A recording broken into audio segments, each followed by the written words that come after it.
OBC से मुसलमानों को वहां पर हटाया गया है, आरक्षण विवाद लगातार खड़ा हो रहा है। सही तरीके से जो कानूनी दाव पेच होते हैं उसी के आधार पर अब आरक्षण मिलेगा, क्या प्रतिक्रिया आपकी है?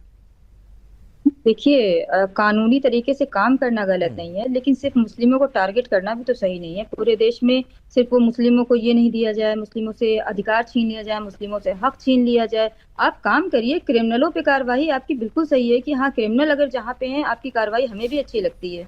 लेकिन अब ओबीसी की लिस्ट से बाहर करा दी, जो गरीब लोग हैं, जो पिछड़े लोग हैं, जिनको थोड़ी उम्मीद होती है कि हमें आरक्षण मिल जाएगा, और वो लोग कहाँ जाएंगे नहीं, बताइए? हटाया और उनको देश है ना के ही जो गलत नागरिक हैं। तरीके से इसमें लाए गए थे। नहीं, गलत तरीके से और सही तरीके से जब मुस्लिमों की कोई सुनेगा, उनके फेवर में रिपोर्ट लगेगी, तब तो आप सही गलत तरीका बताएंगे। तरीका गलत तो मुस्लिम नाम होगा, उसी से गलत हो जाएंगे।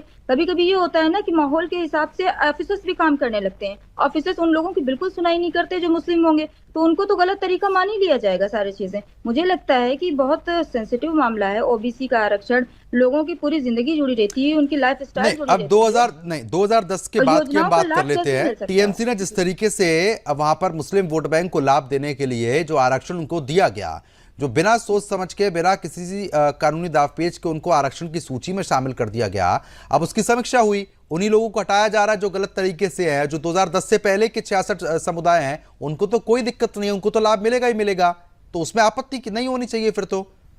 हाँ, अगर सही छाछठ तरीके से समुदाय है होते उसमें। तो बात आप कह छाछठ सकती थी। समुदाय में क्या आपने मुस्लिमों को इंक्लूड किया है? मुस्लिम है उसमें छाछठ समुदाय में? अगर सिर्फ मुस्लिमों को ही अलग किया जा रहा है ओबीसी जो से, तो 2010 उनको से जो बाद सरकारी के हैं मैं उनकी बात कर रहा हूं।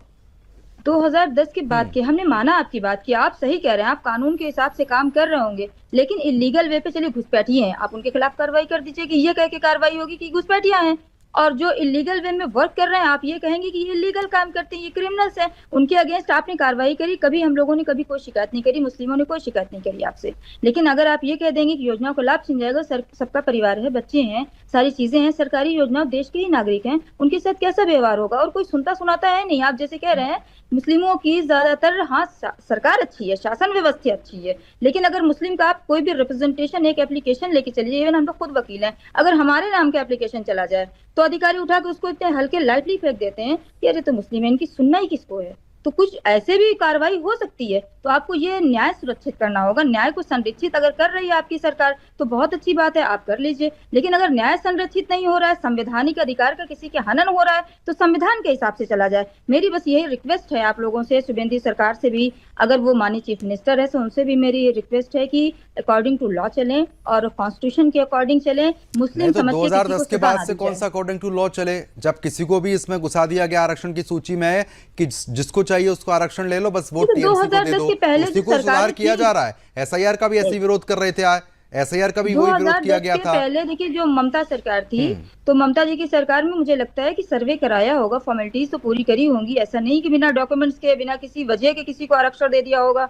बहुत सारी ऐसी नीची कास्ट हैं जो जरूरतमंद होते हैं, उनको जरूरत है कि हाँ, सरकारी योजनाओं के लाभार्थी बन सकते हैं। अब उनको अगर जबरदस्ती अननेसेसरी इसलिए बाहर कर दिया जाए कि ये मुस्लिम है, तो अन्याय तो होगा ही किसी के साथ। सर जी, मैं अब शुरू से इस 2010, बात को दोहरा रहा हूं, जी, आप शायद नहीं सुन पा रही थी उस बात को। नहीं, हम ना समझ कोई रहे हैं, सर्वे 2010 हुआ का है, देखा है। ना कुछ सर्वे हुआ है। मैं बार बार कह रहा हूं कि वोट बैंक का लाभ लेने के लिए आरक्षण सूची में लोगों को डाल दिया गया, नाम आगे बढ़ा दिए गए।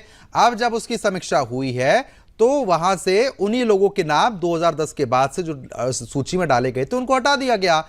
तो ये तो ठीक किया जा देखिए, रहा है ना। मुस्लिमों में, देखिए, मुस्लिमों में जातियां होती हैं, उनको हटाना बढ़ाना आप नहीं बता पाएंगे। हमारे सर्टिफिकेट बताएंगे जाति के कि कैसी कौन सी जाति क्या है। आप बहुत ज्यादा क्या समझ पाएंगे? सरकार क्या समझेगी? जब जाति प्रमाण पत्र जारी करेगी तब तो समझेगी कि नीची जात है या ऊंची जात है।